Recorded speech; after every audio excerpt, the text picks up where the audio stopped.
Si tu es en train de créer du contenu sur TikTok ou Instagram, que tu postes régulièrement mais que derrière ton audience ne s'engage pas vraiment ou qu'elle ne se transforme pas en opportunité ou en revenu, cette vidéo est faite pour toi. Dans cette vidéo, je vais t'expliquer comment j'ai construit une audience engagée sur TikTok, non pas en recherchant à tout prix la viralité, mais c'est justement en travaillant un message clair, un storytelling et une logique de monétisation cohérente. Je ne vais pas te donner des hacks de l'algorithme. Je ne vais pas te dire de poster 3 vidéos par jour ou encore de suivre une trend, une tendance au hasard. Non, je vais te montrer ce que j'ai réellement appliqué, pourquoi ça a fonctionné et comment tu peux adapter cette méthode à ton propre contenu. À la fin de cette vidéo, tu sauras comment créer une audience, pourquoi certaines restent passives, pourquoi d'autres deviennent engagées et surtout comment une audience engagée devient monétisable naturellement.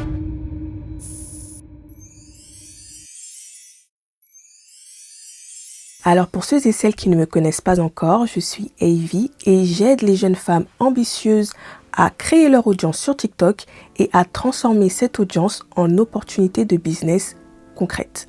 Donc si tu es intéressé par cette opportunité qui peut t'apporter des milliers d'euros, je t'invite à me contacter en privé.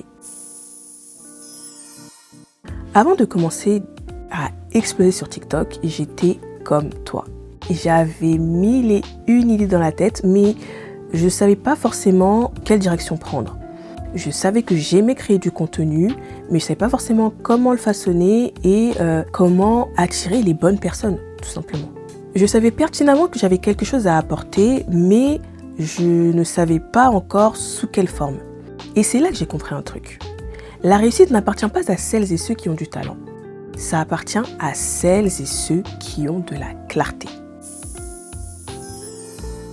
Ok, mais maintenant, comment l'avoir ? C'est à la fois simple et pas simple, parce que dans un premier temps, il faut connaître son identité. Savoir réellement qui on est. Beaucoup pensent que ça ne sert pas à grand chose de le savoir pour créer du contenu. Mais quand on pense long terme, quand on veut créer du contenu qui convertit, c'est super important de savoir qui on est. Pourquoi ? Pour connaître tout simplement son positionnement. Parce que c'est en connaissant son positionnement qu'on peut savoir quelles sont les personnes qu'on vise. Et si on sait quelles sont les personnes qu'on vise, forcément notre contenu convertit. Donc, règle numéro 1, faire une introspection de sa personne. Connaître qui on est. Quels sont nos talents, quelles sont nos aptitudes, quels sont nos dons, quelles sont les choses dont on a la facilité de faire. Ce sont ces choses-là en fait qu'il va falloir mettre en avant, qui vont nous aider, qui vont t'aider à créer du contenu qui convertit. Ok, maintenant comment l'appliquer à toi ? Dans un premier temps, comme je l'ai dit, il va falloir que tu puisses trouver ton don. En parlant de talent et de don, il y en a beaucoup qui pensent qu'ils n'ont rien de talentueux, qui n'ont pas de don, qui n'ont rien du tout, qui n'ont pas d'aptitude, mais c'est faux. En fait, ce qu'on qualifie de don et ce que beaucoup ignorent, c'est quand tu fais quelque chose dont c'est très facile pour toi de le faire. Par exemple, pour toi, c'est très facile de monter des vidéos. C'est pas forcément quelque chose que tu aimes faire, mais c'est quelque chose dont pour toi c'est facile de le faire. Et bien on peut dire que c'est un don. Ou par exemple, le fait de cuisiner. Il y en a plein qui pensent que c'est juste quelque chose d'insignifiant. Non, il y a des personnes qui ne savent pas cuisiner, qui n'ont pas, cette prédisposition, qui doivent vraiment apprendre pour cuisiner bien. Alors que d'autres, c'est tout à fait naturel. Mais quand on parle de don, c'est de ça dont on parle. C'est quelque chose que tu fais naturellement. C'est quelque chose dont les personnes autour de toi, dont ton entourage te sollicite pour faire la chose en question. Si c'est par exemple donner des conseils, chercher des solutions, si c'est par exemple analyser une situation, toutes ces choses-là qu'on banalise très souvent, en fait ça fait partie de notre personne et c'est ça qui constitue notre don. Moi par exemple, on me sollicite beaucoup pour des conseils, on me sollicite beaucoup parce que je motive. Dans un premier temps, pendant très longtemps, pour moi c'était juste, c'était quelque chose que je faisais naturellement, donc je prêtais pas forcément attention. Mais quand je me suis focalisée sur ça et que je me suis dit que en fait c'est ça mon point fort, c'est sur ça que je dois appuyer notamment dans ma création de contenu, j'ai commencé à mettre ça en avant et c'est ce qui a donné ce résultat. Donc toi, identifie ton don. L'identifier, ça va permettre de calibrer ton message et ensuite ton futur concept. Fais une introspection de ta personne pour savoir quelles sont les choses pour lesquelles tu es talentueuse, quelles sont les choses où tu réussis moins bien, quelles sont les choses que tu aimes faire, quelles sont les choses que tu aimes moins faire. Et à partir de là, fais un petit listing pour savoir en gros quelles sont les choses que tu pourrais mettre en avant, quelles sont les choses que tu pourrais utiliser pour ta création de contenu. Alors, on va poser les bases profondes de ton personal brand qui repose sur ton identité en 5 éléments. Alors, le premier élément, ce sont tes valeurs. Quelles sont tes valeurs profondes? Quelles sont les choses qui sont non négociables pour toi? Est-ce que c'est la famille? Est-ce que c'est la transparence? Est-ce que c'est l'honnêteté? Est-ce que c'est la foi? Toutes ces choses sont importantes à savoir parce que ça va plus ou moins t'aider notamment à mettre en forme ta création de contenu, notamment quand tu vas rechercher ton concept, parce qu'on va arriver à ce point-là après. Le deuxième élément important, c'est ta vibes, ton mood. Est-ce que tu parles plutôt de façon posée? Est-ce que tu es plutôt quelqu'un d'extraverti, quelqu'un d'énergique ou quelqu'un qui est plutôt observatrice? En fait, c'est très important de connaître ta vibe parce que ça va donner le ton à ce que je dirais la conception de ton contenu. Connaître ton mood va conditionner ton type de contenu. Troisième élément, ton rôle naturel. Quel rôle naturel tu incarnes? Est-ce que tu as un rôle de mentor? Est-ce que tu as un rôle d'experte? Est-ce que tu as plutôt un positionnement de grande sœur? Ça va poser le ton que tu auras dans la création de ton contenu. Quatrième élément, ton message principal. Ça va être la ligne directrice de ton contenu. Quel est ce message que tu vas répéter encore et encore et encore? Quand tu vas créer du contenu, il y aura une sorte de morale derrière qu'il faudra tirer. Quelle est cette morale? Quel est ce fil conducteur à travers lequel ton contenu va découler? Enfin, le cinquième élément et l'élément le plus important, c'est ton angle naturel. Ce que je veux dire par là, c'est quoi? C'est que en vrai, il n'y a rien de nouveau sous le soleil. Tous les sujets sont abordés sur TikTok et pas seulement sur TikTok, sur tous les réseaux sociaux. Tous les sujets sont abordés.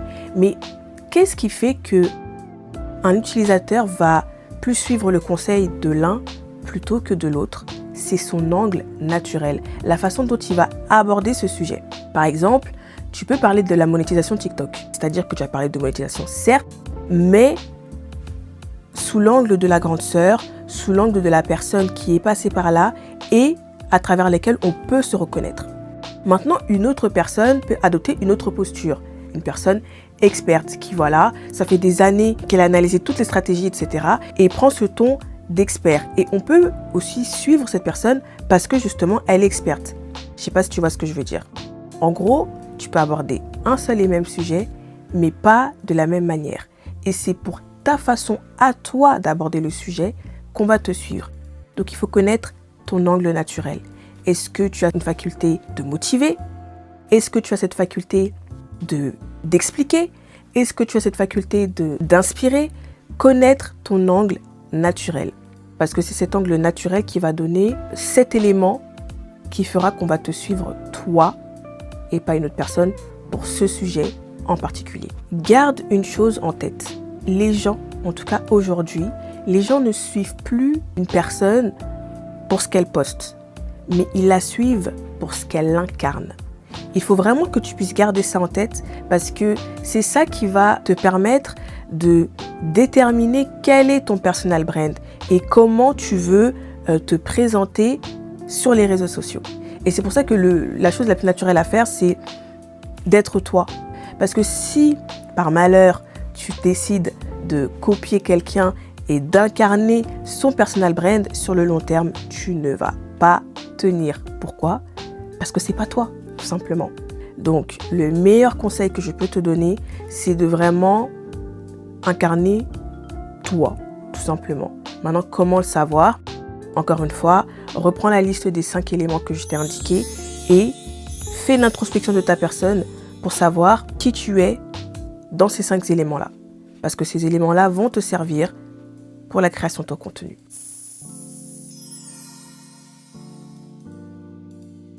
Maintenant, on va aborder le problème des créateurs. Pourquoi poster régulièrement ne suffit pas? En tout cas, ne suffit plus. Notamment sur TikTok à l'ancienne, étant donné que l'algorithme n'était pas ce que c'était, on peut dire que le fait tout simplement de poster régulièrement permettait d'avoir une très grande exposition. À l'heure actuelle, ce n'est plus suffisant. Il faut avoir un but précis. Et de ce fait, si ton contenu n'est pas qualitatif, et quand je parle de qualité, c'est pas forcément visuel, même en termes de message, parce que sur TikTok, on a encore la chance que le facecam fonctionne extrêmement bien. Donc si ton message n'est pas clair, il n'y aura pas de visibilité derrière. Beaucoup pensent le fameux mythe du « Ah, j'ai été shadowban parce que j'arrive pas à franchir la barre des 300 vues ». Mais la vérité, que beaucoup ne veulent pas accepter, c'est que quand ton contenu ne dépasse pas la fameuse barre des 300 vues, c'est pas parce que tu as été shadowban, c'est tout simplement que ton contenu n'a pas réussi à convaincre les premières 300 personnes pour que l'algorithme TikTok, pour que l'algorithme tout court, puisse pousser ta vidéo vers d'autres personnes. Donc ce qui est à améliorer quand tu vois que tu ne franchis pas la barre des 300 vues, c'est la phrase d'accroche. Ce sont tes 3 premières secondes. Et c'est pour ça que je dis que poster régulièrement seul ne suffit pas. Bien entendu, pour avoir une croissance rapide, il faut poster régulièrement. Parce qu'il faut savoir que moi, si j'ai réussi à avoir les 10 000 abonnés en 30 jours, c'est uniquement parce que je postais tous les jours. Maintenant, pourquoi la majorité stagne malgré les efforts ? La majorité stagne malgré les efforts parce que la majorité n'apprend pas. Ce que je veux dire par là, c'est fournir des efforts, c'est très bien. C'est très très bien, mais il faut savoir là où il faut fournir les efforts. C'est ce que moi j'appelle la persévérance intelligente. Je pars du principe que, ok, j'ai créé un contenu, ce contenu n'a pas fonctionné, je recrée encore le contenu, toujours avec cette même méthode et ça ne fonctionne toujours pas, je dois changer de méthode. Je dois changer de méthode jusqu'à ce que je trouve la méthode où je commence à avoir des résultats, c'est-à-dire où je commence à avoir mes premiers 1000 vues. Ok, ça veut dire que là, il y a un truc qui a changé. Qu'est-ce que j'ai changé ? J'essaye de l'identifier pour ensuite l'améliorer, ainsi de suite. Maintenant, pourquoi d'autres stagnent malgré les efforts ? C'est tout simplement parce qu'ils n'apprennent pas de leurs erreurs. Quand on arrive à une phase de stagnation, ça veut dire que le plein potentiel, en tout cas de cette forme-là de création de contenu, a été atteint. Et la seule façon de briser la glace pour ensuite exploser, c'est de faire un micro-changement, de voir là où il faut changer pour justement briser la glace et atteindre les objectifs escomptés. Si je dois prendre un exemple sur ma personne, il faut savoir que en vrai, j'aurais pu franchir les 10 000 abonnés beaucoup plus rapidement que 30 jours. Ce qui s'est passé, c'est que les 2 premières semaines et demie, j'ai eu une croissance extrêmement rapide. Puis, pendant 1 semaine et demie, j'ai eu une phase de stagnation. Et on va pas se mentir, ça m'a frustrée. De toute façon, je mettrai sûrement les screens, preuve à l'appui, de cette phase de stagnation. Et en fait, j'arrivais pas à comprendre à quoi cela était dû. D'autant plus qu'il faut savoir que, pas seulement sur TikTok, mais les algorithmes sont régulièrement mis à jour. Donc je commençais à accuser l'algorithme en me disant que ah ouais, c'est peut-être dû à une mise à jour de l'algorithme, du coup c'est pour ça que mon contenu n'est plus proposé, etc. C'est-à-dire que dans un premier temps, mon contenu était proposé aux personnes qui s'abonnaient à moi, donc dans les pourtois des personnes qui t'abonnent à moi, mais ça n'allait pas plus loin, ça n'allait clairement pas plus loin et j'arrivais pas à comprendre. Et si tu veux, la majorité des créateurs de contenu, c'est exactement ce qu'ils expérimentent. C'est-à-dire que au début, ils testent. En testant, ils ont réussi à trouver une formule. Du coup, ils insistent sur la formule, ça leur permet d'avoir une croissance rapide. Mais petit à petit, on arrive à une phase de stagnation. Et durant cette phase-là, c'est là où beaucoup abandonnent, ou du moins se disent que ouais, voilà, je fournis des efforts pour rien. Alors que non, à cet instant précis, il faut commencer à faire des ajustements, c'est-à-dire analyser point par point. Ok, d'habitude, je commençais toujours mes vidéos par si nanana, écoute bien. Si nanana, écoute bien. Au début, ouais, ça fonctionne. Ah, maintenant, ça fonctionne plus. Bon, il faut que je trouve une variante. Maintenant, si c'est pas le hook, ça veut dire que le hook, c'est la phrase d'accroche. Si c'est pas le hook, c'est peut-être l'optimisation du watch time. Le fait d'inciter les personnes à réagir avec mon contenu. Toutes ces choses sont super importantes à faire. C'est-à-dire que à partir du moment où on commence à avoir une stagnation, il faut analyser son contenu, voir ce qui a fonctionné et ce qui a moins bien fonctionné pour améliorer ce qui a moins bien fonctionné pour ensuite briser ce plafond de verre. Et donc, la raison pour laquelle la majorité stagne malgré leurs efforts, c'est tout simplement parce qu'ils ne prennent pas assez de recul pour analyser leur contenu, pour améliorer le point qui fait qu'il y a stagnation et briser le plafond de verre. Le dernier point, c'est qu'il y a beaucoup de confusion entre la visibilité, l'engagement et la monétisation. Il faut savoir que, notamment pour commencer à créer du contenu qui convertit, c'est sûr à 300%, il faut passer par la visibilité. On ne peut pas directement créer du contenu extrêmement spécifique que pour les personnes qu'on vise, que pour notre cible. C'est pas possible. Surtout quand on n'a pas d'audience. Dans un premier temps, il faut créer une audience. Mais cette audience-là doit quand même tourner autour de notre thématique. Ce que je veux dire par là, c'est quoi? Si par exemple, Alphine, tu veux vendre, par exemple, des clips, tu ne peux pas te positionner qu'en étant une experte en clips. Non. Pourquoi? Parce que, étant donné que tu n'as pas encore d'audience, le fait d'aborder que ce sujet-là, le risque, c'est que tes vidéos déjà puissent flopper. Pourquoi? Parce que faut savoir que dans un premier temps, TikTok, avant de savoir vraiment quelle est ta niche, il va tester tes vidéos auprès de plusieurs personnes. Maintenant, si ces personnes-là ne sont pas ton audience, ils ne vont pas regarder ta vidéo. Et parce qu'ils ne vont pas regarder ta vidéo ne va pas voyager. Donc, ça veut dire que si tu es, par exemple, une experte en clipsing, par exemple, dans un premier temps, il va falloir que tu puisses parler du cheveu en général. J'insiste, du cheveu en général, parce que tout le monde a des cheveux.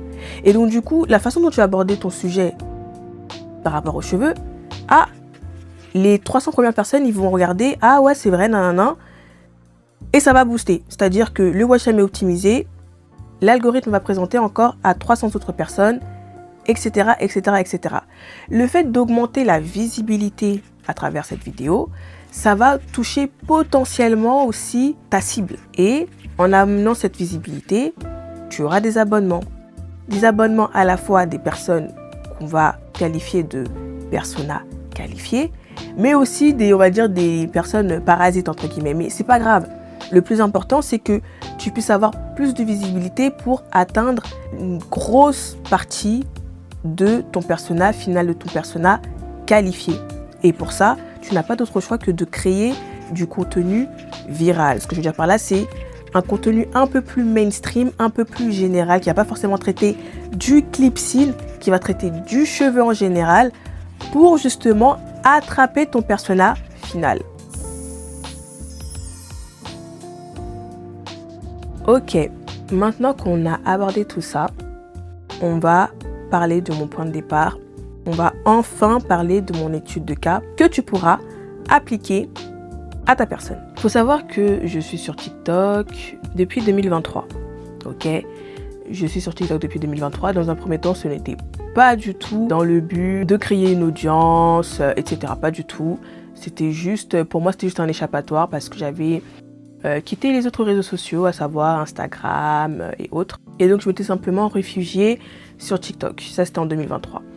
Maintenant, en 2024, plus précisément en mai 2024, j'ai vu TikTok comme étant une opportunité. C'est-à-dire que je savais que j'aimais créer du contenu. D'ailleurs, par rapport à ça, j'ai même une chaîne YouTube parce que justement, j'aime créer du contenu, j'aime partager de la valeur, j'aime documenter ce que je fais, j'aime tout ça. Mais j'avais pas forcément de méthode, on va dire. Et on va dire que mai 2024, c'est le moment où j'ai pris la décision de prendre TikTok au sérieux et de créer du contenu qui peut me générer du revenu. Donc c'est à partir de là où on va dire que je voulais dans un premier temps en tout cas avoir les fameux 10 000 abonnés. Ce qui s'est passé, c'est que à côté de ça, j'avais un business qui pour le moment est en pause, le temps de, on va dire, de mettre en avant d'autres business. Pour le moment, c'est en pause et c'était justement en relation avec les cheveux. Donc qu'est-ce que je m'étais dit? Je m'étais dit, ok, j'ai un business cheveux et je n'ai pas forcément de budget marketing à mettre en avant pour ce business cheveux. Donc, le but, c'est quoi? Ce serait de créer une audience autour du cheveu pour ensuite me positionner en tant qu'experte, on va dire, et vendre après naturellement mes produits. C'est ce que j'ai commencé à faire. Mais c'était très compliqué pour moi de trouver un concept dans lequel je pouvais me reconnaître et qui soit duplicable pour ensuite faire grandir mon audience assez rapidement. Résultat des courses, on va dire qu'en l'espace de même pas un mois, je crois que j'avais réussi à avoir 200 followers et j'étais ensuite à court d'idées. Donc, j'ai abandonné le projet. Entre-temps, j'ai abandonné le projet TikTok tout court. Pendant très longtemps, je pense jusqu'à fin 2024. Fin 2024, j'ai fait une introspection de ma personne pour savoir quelles sont les autres choses que j'aimais. Et là, je me suis dit, ok, au lieu de créer un TikTok uniquement pour rediriger vers mon business, cette fois-ci, je vais parler d'un sujet que j'aime et à l'issue de ça, tout simplement générer des revenus pour la création de contenu pur. Donc, c'est-à-dire viser vraiment les 10 000 abonnés sur TikTok. Il faut savoir que j'aime beaucoup la psychologie, j'aime beaucoup les relations humaines. Donc, j'ai créé un compte autour de cette thématique. Et j'ai commencé à poster. Et franchement, j'avais grandi quand même assez rapidement. Enfin, je pense en l'espace de 4 semaines. Ouais, 4 semaines ou un mois et demi. Je crois que j'avais réussi à atteindre quasi les 2000 abonnés. Mais je me suis essoufflée. Pourquoi ? Parce que même si c'est un sujet que j'aime énormément, j'ai commencé à penser long terme. Et sur le long terme, je ne me voyais pas forcément coach love, je ne me voyais pas forcément commencer à écouter les histoires des autres, même si j'aime beaucoup ça. J'aime beaucoup écouter les histoires des autres et si je peux apporter mon point de vue pour aider une personne à se débloquer d'une situation, c'est quelque chose que j'aime faire, mais pas forcément tout le temps, pas forcément long terme. Et donc, résultat des courses, même si ce compte-là, d'ailleurs, il faut savoir que tous les comptes dont je parle, ils sont toujours actifs à l'heure où je vous parle. C'est juste que je ne poste plus du tout. Mais voilà, il faut savoir que parce que je ne me voyais pas forcément continuer sur ça sur du long terme, j'ai encore une fois arrêté de créer du contenu TikTok. Et donc là, on arrive en 2025. 2025, j'ai créé un autre compte TikTok, donc c'est le 3e. Et cette fois-ci, ce compte-là, j'avais pas du tout de but de monétiser ou quoi. C'était juste un compte en écho avec mon compte YouTube. C'est-à-dire que même si je savais pertinemment que le fait de mettre des extraits de ma chaîne YouTube, parce que jusqu'à présent, j'ai pas encore trouvé la stratégie pour péter sur YouTube, j'ai quand même créé ce compte TikTok parce que voilà, je pars du principe que quand je vais trouver ma méthode pour que mes vidéos soient visibles au plus grand nombre sur YouTube, je pourrais naturellement les rediriger vers mes différents réseaux sociaux, à savoir Instagram, TikTok, Snapchat, etc. Donc j'avais créé ce compte-là pour ça. Même si je postais les différents extraits de mes différents vlogs, je savais pertinemment que ça n'allait pas percer, que ça n'allait pas avoir de résultats, mais je les postais quand même, histoire d'avoir une trace, on va dire, pour justement le jour où ma création de contenu prendra de l'ampleur, voilà, il y a une preuve que j'étais là depuis. C'est ce que j'ai fait. Et en octobre 2025, c'est là où j'ai eu un déclic. Pourquoi ? Parce que même si sur YouTube, j'ai pas non plus une visibilité énorme, je reçois quand même beaucoup de messages de personnes qui se retrouvent dans ce que je crée et qui trouvent de la motivation dans ce que je fais. Et donc, c'est à partir de là que je me suis dit, ok, mon contenu, même s'il n'a pas une très grande portée, inspire. Qu'est-ce que je peux faire de plus ? En fait, je voulais apporter quelque chose de plus. Je voulais pas simplement inspirer. Je voulais que les personnes qui me suivent non seulement se retrouvent inspirées, mais surtout passent à l'action. Parce qu'en fait, là, j'avais clairement trouvé une problématique. Le problème, c'était que pas mal de personnes ont des projets, sont motivées, puis baisse de motivation. Ou des personnes ont des projets, passent à l'action, mais suite à une baisse de motivation ou autre, ne prolongent pas, ne continuent pas jusqu'à l'aboutissement de leur projet. Et je me suis dit que, ah ouais, là, on tient un problème sérieux. Ok, mais maintenant, quelle est la solution à ce problème ? En réfléchissant, je me suis dit, ok, si de façon individuelle, plusieurs personnes ont de la motivation, puis une perte de motivation, travaillons en groupe. Et en fait, c'est comme ça que j'ai cette idée de organiser des sessions de deep work. Et donc du coup, j'ai tout simplement posté cette vidéo comme ça sur ce TikTok en question, sur ce compte TikTok en question. Et cette vidéo a suscité beaucoup d'engagement, beaucoup d'interactions, beaucoup de commentaires, beaucoup de personnes se sont retrouvées intéressées. Et on va dire que c'est ça qui a été le déclic qui a fait que j'ai créé tout un système derrière. À partir de là, très rapidement, j'ai créé un club privé et on va dire que ça a été l'illumination qui a fait « Ok, j'ai mon message clair ». Plusieurs personnes à plusieurs reprises m'ont dit que j'arrivais à les motiver pour continuer dans leur projet, dans leur business, etc. Donc je vais commencer à créer du contenu de motivation business, de business mindset, de tout ce qui est attrait à l'argent, au business, pour justement que les personnes se retrouvent motivées et qu'ils aient la force de continuer dans ce qu'ils entreprennent. Et en fait, c'est comme ça que j'ai commencé à créer du contenu avec intention de percer. Quand je dis intention de percer, c'est pas percer, devenir célèbre, non, mais créer une audience, vous voyez. Et la date exacte, si je ne m'abuse, c'est le 15 octobre. À vérifier, je mettrai un screen en tout cas. C'était en octobre. C'est là que je me suis dit, ok, je vais commencer à créer du contenu intentionnellement. Le but étant d'avoir les 10 000 abonnés. Pourquoi ? Pour commencer à être monétisé, pour motiver les gens tout simplement. Et c'est ce que j'ai fait.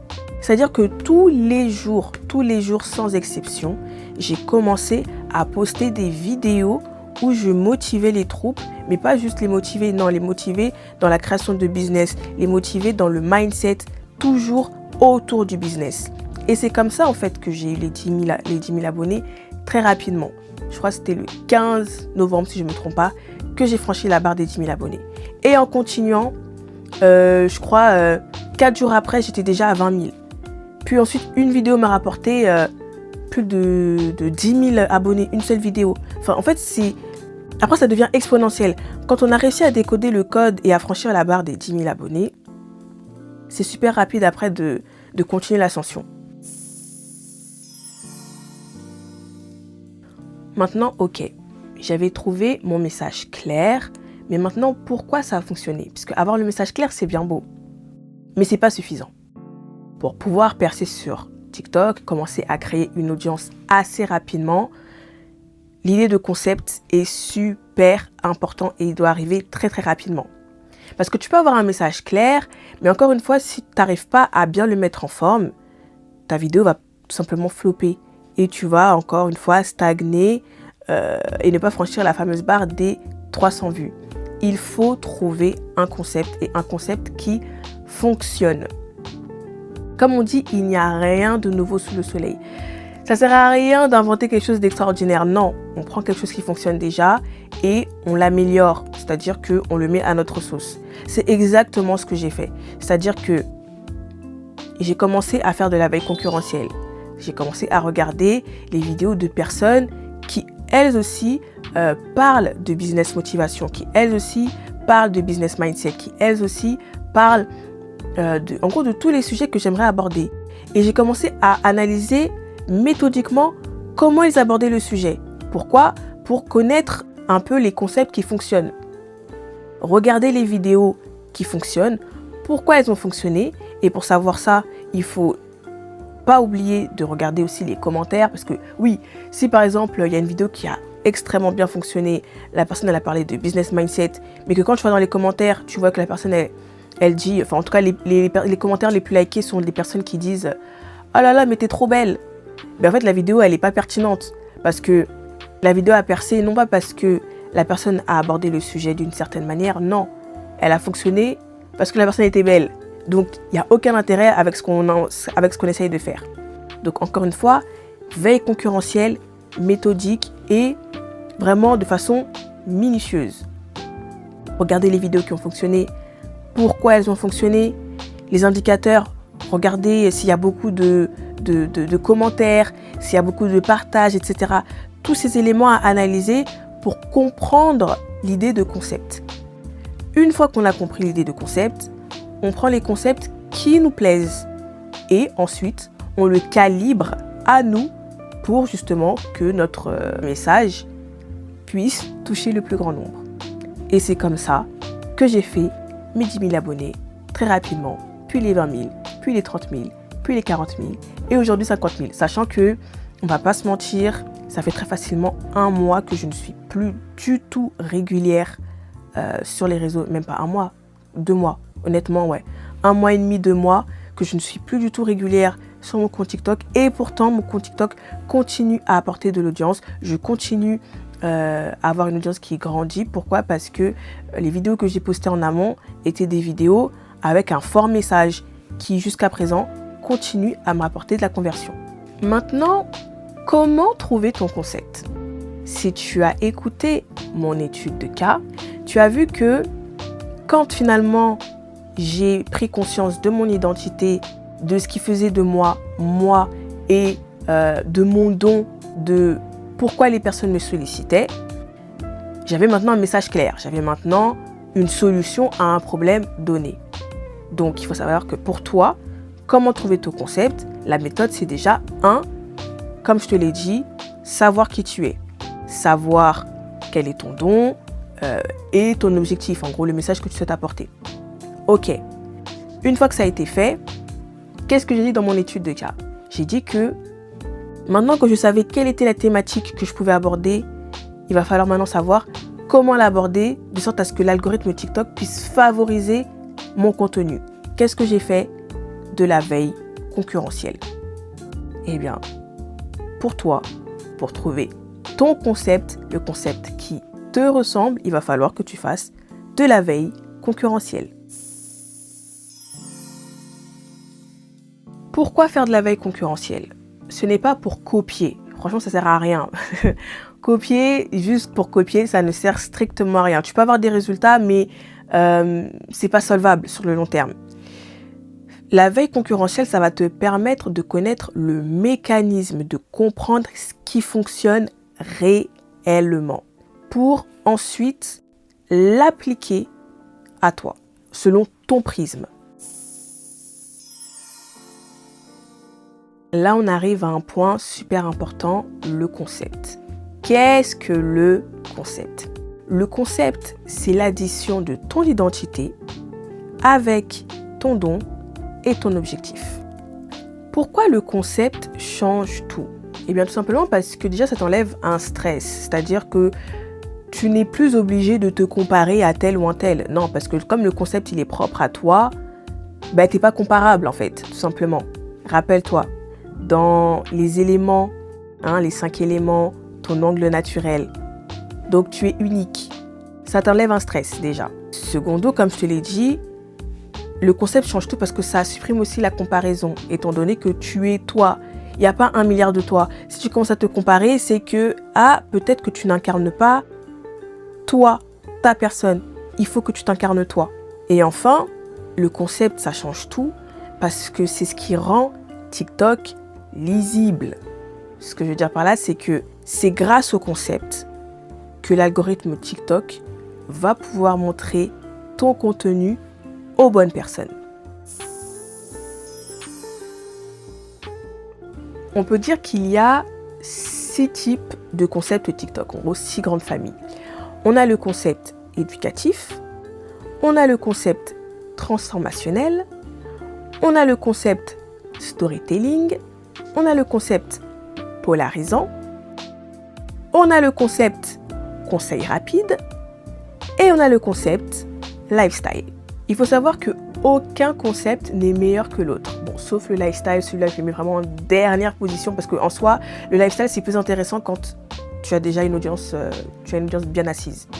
Quand tu n'as pas encore d'audience, le lifestyle, je te conseille quand même de le mettre sur le bas-côté. Mais hormis le lifestyle, aucun concept n'est meilleur que l'autre. Le bon concept, c'est celui qui te ressemble et qui sert ton objectif.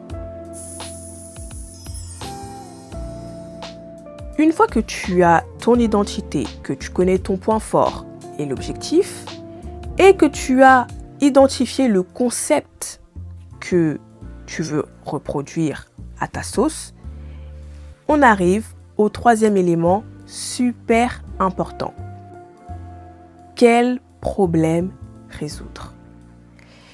Il n'y a rien de plus puissant pour avoir une audience qualifiée que d'avoir une solution à un problème précis. C'est pour ça que les gens achètent. Les gens achètent pour résoudre un problème. Et plus ton problème est fort, plus la solution pour le problème est forte, et plus tu auras de l'achat. Et là, je parle d'achat, mais en gros, c'est aussi pour ça que ton audience grandit. Si tu arrives à identifier un problème à résoudre, eh bien, les personnes vont tout simplement te suivre pour ce que tu apportes, pas pour ce que tu es. Dans un premier temps, c'est pour ce que tu apportes. Mais bien entendu, étant donné que derrière, on veut convertir sur le long terme, il ne faut pas oublier petit à petit à implémenter le personal brand. Mais dans un premier temps, surtout quand on ne te connaît pas, les personnes te suivent pour ce que tu apportes. Et c'est ce qui s'est passé pour moi. Si on doit faire un parallèle avec ce que je proposais, c'est-à-dire que quand j'ai su que là où je devais me lancer, c'était dans le business motivation, dans le business mindset, eh bien j'ai commencé à aborder ces sujets-là. Et les personnes qui se sont reconnues dans ce que j'abordais se sont abonnées à moi. Pourquoi? Parce que j'apportais une solution par rapport à ça. Je les motivais par rapport à leur business. Et justement, ils trouvaient ces motivations pertinentes, ça les touchait. Donc, ils se sont abonnés, ils se sont engagés. Donc, c'est ça. Une fois que tu as ton identité, ton objectif, ton concept, trouve le problème que tu souhaites résoudre. Quatrième étape, et pas la moindre, trouve ton angle unique. La façon dont tu vas aborder le sujet. Le pourquoi tu l'as dit ainsi. Et surtout, ce que tu fais ressentir. Parce que c'est ça qui va faire que les personnes vont te suivre, toi, pour cette expertise. Encore une fois, comme je le dis si bien, il n'y a rien de nouveau sous le soleil. Tous les sujets sont abordés, mais pas de la même manière. Si je dois prendre l'exemple sur moi, des personnes qui abordent le business motivation, il y en a plein. Maintenant, moi, mon angle unique, c'est que, voilà, j'ai un ton plutôt de grande sœur, on va dire, et je prends position pour quelque chose de spécifique. Donc, je sais que ça peut faire parler, mais voilà, moi, je prends position et j'assume. Et surtout, je n'hésite pas à être cash. C'est-à-dire que, ok, oui, j'ai un ton de grande sœur, mais je n'hésite pas à être cash. Et en fait, c'est ça mon ton différenciant. C'est que je prends position pour quelque chose de façon assumée.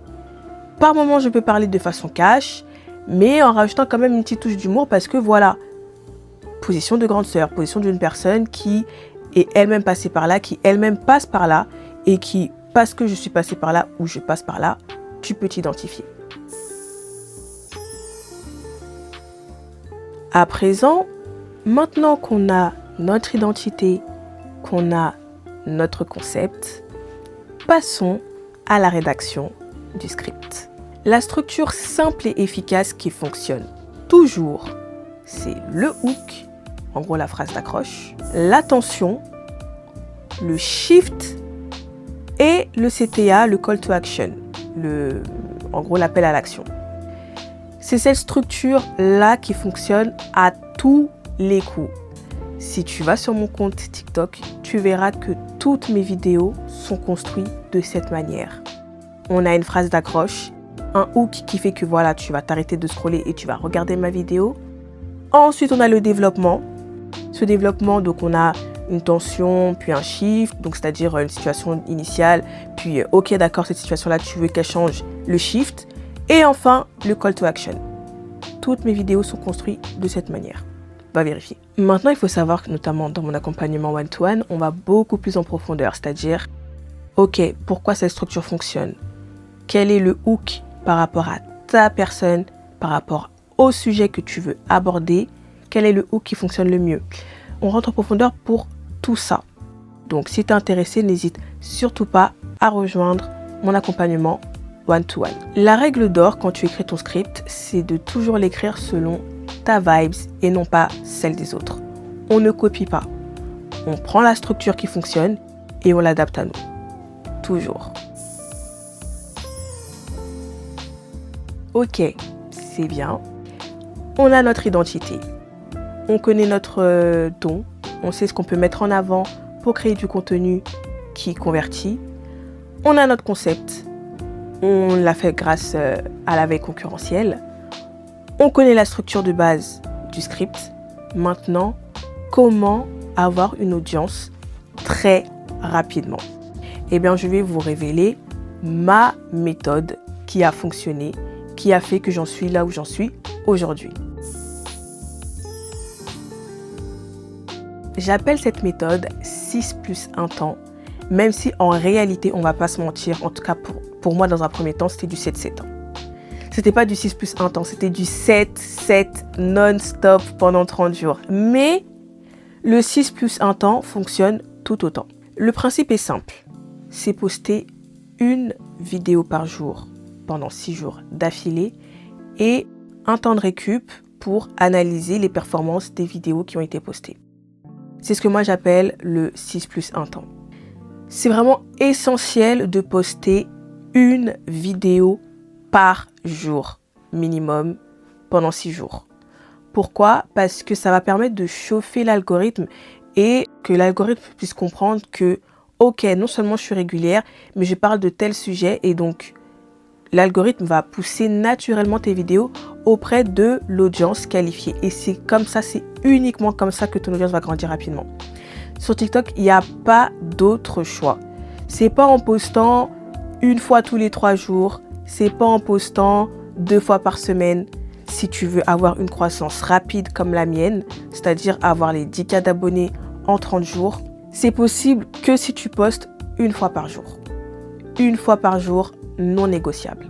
Et encore une fois, si tu as fait tout ce que j'ai dit en amont, ce ne sera pas du hasard. C'est-à-dire que moi, c'est clairement ce qui s'est passé. C'est-à-dire que dans un premier temps, j'ai commencé à avoir des résultats, les premiers 10K de vues, 20K, 100K de vues, etc. Et ça tournait vraiment autour de ça. Pourquoi? Parce que j'avais fait tout ce que je viens de te délivrer en amont. J'avais déjà fait tout ça. Et donc, du coup, forcément, les vidéos que je postais étaient déjà des vidéos qualifiées. C'est déjà des vidéos dont je savais pertinemment que l'algorithme TikTok allait mettre en avant. Donc, une fois que tu as compris et que tu as appliqué tout ce que j'ai dit en amont, tout ce que tu as à faire, c'est filmer et poster. Maintenant, je peux comprendre que, voilà, tu as du travail à côté, tu as des choses à faire, etc. J'ai une méthode que j'ai moi-même appliquée parce qu'on ne va pas se mentir. Ça se voit peut-être pas comme ça, mais je fais aussi 1001 choses à côté. Et pour être sûr de tenir le rythme de une vidéo par jour pendant au moins 30 jours, puis ensuite appliquer la méthode du 6+1 temps, voilà ma méthode. Dans la semaine, tu vas accorder 1 ou 2 jours dans la semaine, mais pas d'affilée. Par exemple, le lundi, tu vas écrire 3 scripts et les filmer. Comme ça, tu pourras le poster le lundi, mardi, mercredi. Et le mercredi, tu fais pareil. Tu vas écrire et scripter tes 3 autres vidéos pour jeudi, vendredi, samedi. Et rebelote. Là, voilà, j'ai donné des jours indicatifs du style lundi et mercredi. Mais toi, ça peut être d'autres jours. Mais en tout cas, prends un jour pour scripter tes 3 premières, voire 4 premières vidéos. Poste-les, programme-les. Et puis, le jour d'après ou le jour avant que la date limite puisse arriver, tu fais exactement la même chose. De ce fait, tu ne seras pas épuisé et tu seras sûr de tenir ce rythme de poster une vidéo par jour. Comme je l'ai dit, toutes les preuves sont disponibles sur mon compte TikTok. Tu verras que mes vidéos à partir du 15 octobre, si je ne me trompe pas, j'ai posté littéralement tous les jours. Et le fait de procéder de la sorte, ça te permet aussi d'avoir un temps de répit pour analyser les vidéos qui ont performé, voir ce qui a fonctionné, voir ce qui a moins bien fonctionné et ensuite ajuster tes 3 prochains scripts. C'est exactement ce que j'ai fait. Maintenant, le jour de repos, comme je l'ai si bien dit, ça sert à analyser ce qui a déjà été posté pour optimiser ce qui a déjà fonctionné et tout simplement jeter ce qui a moins bien fonctionné. Voilà, maintenant tu sais tout. Tu sais comment j'ai fait pour atteindre les 10 000 abonnés rapidement, puis les 20 000, puis les 30 000, puis les 40 000 et qui, du coup, même si avant que je puisse franchir la barre des 40 000 abonnés, j'avais déjà vraiment mis le frein quant à mon rythme de post. Et pourtant, j'ai quand même franchi la barre des 40 000 et j'ai quand même franchi la barre des 50 000. Pourquoi? Parce que c'est grâce à l'effort que j'avais fourni déjà en amont. Maintenant que tu connais tout ça, tu peux l'appliquer à toi exactement de la même façon et crois-moi que ça va fonctionner. Ma phase d'apprentissage par rapport à TikTok m'a pris 1 an et demi avec beaucoup de pauses. Mais je propose un accompagnement, ce qui te permettrait d'accélérer cela et quelque chose que j'ai pris 1 an et demi à apprendre et du coup après 30 jours à appliquer, toi tu peux l'appliquer en 30 jours seulement. Si tu es intéressé, n'hésite surtout pas à cliquer le lien qui sera disponible pour booker ton call et je serai ravie de parler d'un plan d'action avec toi.